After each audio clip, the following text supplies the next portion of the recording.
Using a nozzle and coupler. This time we'll show you how to use a nozzle. We're using this with a 2-part coupler.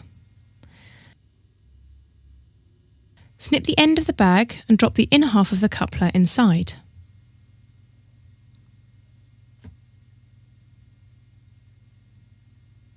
Place the nozzle on the end and secure by screwing on the outer part of the coupler.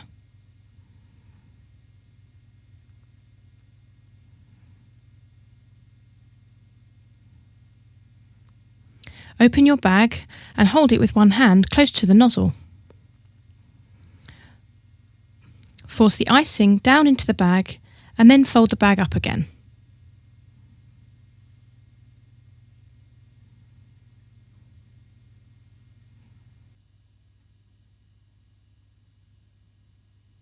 Piping with a nozzle gives you a more decorative result, and using a coupler allows you to change nozzles on your filled bag.